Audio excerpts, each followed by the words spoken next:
বাংলার কৃষক বিদ্রোহের ইতিহাসে ফরাজি আন্দোলন কিন্তু একটা ভীষণ গুরুত্বপূর্ণ আর প্রভাবশালী অধ্যায়। আচ্ছা, 1818 থেকে 1906 সাল পর্যন্ত চলেছিল এই আন্দোলনটা। আর এর মূল শক্তি কারা ছিল জানেন? বাংলার সেই গরিব, অত্যাচারিত মুসলিম কৃষকরা। চলুন তো আজ আমরা একটু সেই সময়ে ফিরে যাই আর দেখি কীভাবে একটা সাধারণ ধর্মীয় ডাক বাংলার মাটিতে একেবারে বিদ্রোহের আগুন জ্বালিয়ে দিল। আজকের এই আলোচনায় আমরা ঠিক এই প্রশ্নটারই উত্তর খোঁজার চেষ্টা করব। কি এমন পরিস্থিতি তৈরি হয়েছিল বলুন তো, যার জন্য ধর্মীয় শুদ্ধিকরণের একটা ডাক শেষ পর্যন্ত জমিদার, নীলকর আর ব্রিটিশ শাসনের বিরুদ্ধে একটা গণবিদ্রোহের চেহারা নিল? সময়টা ১৯ শতকের বাংলা। ভাবুন একবার, একদিকে জমিদার আর মহাজনদের শোষণ, আর অন্যদিকে নীলকর সাহেবদের অকথ্য অত্যাচার। এই রকম একটা কঠিন সময়ে বাংলার গরিব মুসলিম কৃষকদের জীবনটা একেবারে দুর্বিষহ হয়ে উঠেছিল। আর ঠিক এই রকম একটা প্রেক্ষাপটে কিন্তু ফরাজি আন্দোলনের জন্ম। এই যে আন্দোলন, এর যিনি সূচনা করেছিলেন তিনি হলেন মৌলভী হাজী শরীয়তুল্লাহ। কে ছিলেন এই মানুষটা, যার একটা ডাকে লক্ষ লক্ষ কৃষক সাড়া দিয়েছিল? চলুন তার গল্পটা একটু কাছ থেকে জেনে নিই। ১৭৮১ সালে ফরিদপুরের এক সাধারণ কৃষক পরিবারে তার জন্ম হয়, কিন্তু জ্ঞান অর্জনের যে তৃষ্ণা সেটা ছিল তার মধ্যে অসাধারণ। সাধারণ এক কৃষক পরিবারে জন্মেও তিনি জ্ঞানের জন্য এক দেশ থেকে আরেক দেশে পাড়ি দিয়েছিলেন। কলকাতা, মক্কা, এমনকি কায়রোতে দীর্ঘ সময় ধরে কোরআন ও ইসলামী ধর্মতত্ত্ব নিয়ে পড়াশোনা করেন, আর এই গভীর ধর্মীয় শিক্ষাই কিন্তু তার আন্দোলনের মূল ভিত্তিটা তৈরি করে দিয়েছিল। আচ্ছা, এই আন্দোলনের নামটা কিন্তু খুব ইন্টারেস্টিং, ফরাজি। এই আরবি শব্দটার মানে হল ইসলাম দ্বারা নির্দিষ্ট যে বাধ্যতামূলক কর্তব্যগুলো রয়েছে সেগুলো। শরীয়তুল্লাহর মূল উদ্দেশ্যই ছিল ইসলাম ধর্ম থেকে নানান কুসংস্কার দূর করে তাকে শুদ্ধ করা, আর কোরআনের নির্দেশগুলো ঠিকঠাকভাবে পালন করতে মানুষকে উৎসাহিত করা। আর এখানেই আন্দোলনটা একটা বিরাট মোড় নেয়। শরিয়াতুল্লাহ হঠাৎ করেই ব্রিটিশ শাসিত ভারতকে দারুল হার্ব, মানে শত্রুর দেশ বলে ঘোষণা করে বসলেন। তিনি বললেন, এই দেশটা ধর্মপ্রাণ মুসলিমদের বসবাসের জন্য আর যোগ্য নয়। এই একটা ঘোষণার মাধ্যমেই কিন্তু তিনি ধর্মীয় সংস্কারের গণ্ডি পেরিয়ে সরাসরি রাজনৈতিক সমালোচনার জগতে পা রাখলেন। ১৮৩৭ সালে শরীয়তুল্লাহর মৃত্যুর পর আন্দোলনের নেতৃত্ব চলে আসে তারই সুযোগ্য পুত্র মোহাম্মদ মুহসিন, যিনি দুদু মিয়া নামেই বেশি পরিচিত, তার হাতে। বাবার দেখানো পথেই তিনি এসেছিলেন ঠিকই, কিন্তু সঙ্গে করে নিয়ে এলেন এক নতুন আগুন, আর তার নেতৃত্বেই আন্দোলনটা তার সবচেয়ে সংগ্রামী আর বিপ্লবী রূপটা পেয়েছিল।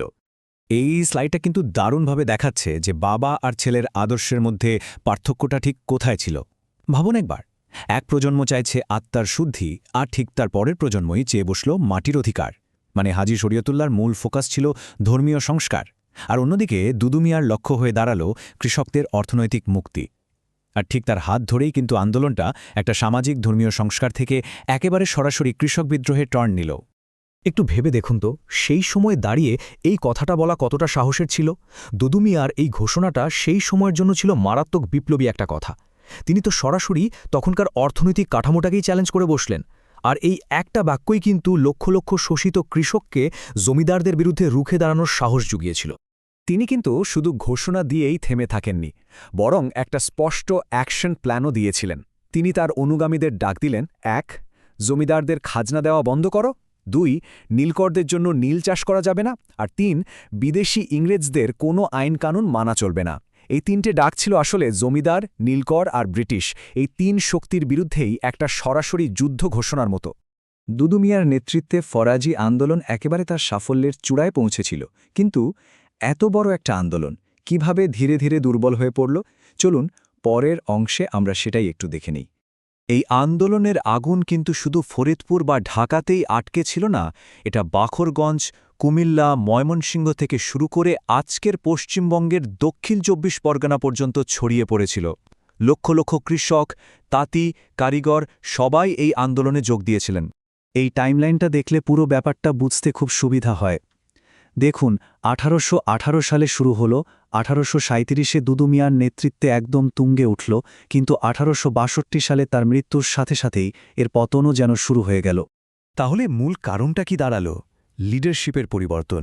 দুদু মিয়ার মৃত্যুর পর তার ছেলে নোয়া মিয়া যখন এলেন, তিনি ওই জমিদার বা ইংরেজ বিরোধী কর্মসূচি থেকে সরে এসে আবার সেই ধর্মীয় সংস্কারের দিকেই বেশি করে ঝুঁকলেন। ফলে যে সংগ্রামী চেতনার ওপর দাঁড়িয়ে আন্দোলনটা এত বড় হয়েছিল, সেটাই আস্তে আস্তে হারিয়ে গেল। ফরাজি আন্দোলনের গুরুত্ব আর ব্যর্থতা, এই দুটো বিষয় নিয়ে কিন্তু ঐতিহাসিকদের মধ্যে নানা রকম মত আছে। চলুন শেষ অংশে এই আন্দোলনের জটিল উত্তরাধিকারটা একটু বোঝার চেষ্টা করি। দেখুন, ঐতিহাসিকদের মধ্যে কত রকম মত। যেমন অধ্যাপক নরহরি কবিরাজ বলছেন, এটা আসলে একটা শ্রেণী সংগ্রাম ছিল, যেখানে শুধু মুসলিমরা নয়, হিন্দু কৃষকরাও যোগ দিয়েছিল। আবার অন্যদিকে ডক্টর বিনয় চৌধুরী এর বিপ্লবী চরিত্র নিয়েই প্রশ্ন তুলেছেন, আর ডক্টর অভিজিৎ দত্ত তো একে একেবারে একটা পূর্ণ স্বাধীনতা সংগ্রাম বলেই মনে করেন। কিন্তু প্রশ্ন হল, এত বড় একটা আন্দোলন শেষ পর্যন্ত সফল হল না কেন? ঐতিহাসিকরা এর পেছনে কয়েকটা বড় দুর্বলতার কথা বলেন। যেমন ধরুন, নেতাদের মধ্যে রাজনৈতিক দূরদর্শিতার অভাব ছিল, কিছুটা হিন্দু বিরোধী মনোভাব আর ধর্মীয় সংকীর্ণতাও ছিল। এমনকি জোর করে লোকজনকে দলে ঢোকানো বা চাঁদা আদায় করার মতো ঘটনাও ঘটত। তবে সবচেয়ে বড় যে কারণটা বলা হয়, সেটা হলো দুদু মিয়ার পরে আর কোনো যোগ্য নেতৃত্বের উঠে না আসা। সবশেষে একটা প্রশ্ন কিন্তু থেকেই যায়।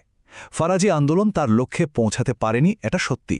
কিন্তু কোনো আন্দোলন কি সত্যি পুরোপুরি ব্যর্থ হয়, নাকি তা পরবর্তী প্রজন্মের জন্য প্রতিরোধের এক নতুন পথ খুলে দিয়ে যায়? এই প্রশ্নের উত্তরটা হয়তো ইতিহাসের পাতায় নয়, বরং ভবিষ্যতের সংগ্রামের মধ্যেই কোথাও লুকিয়ে আছে।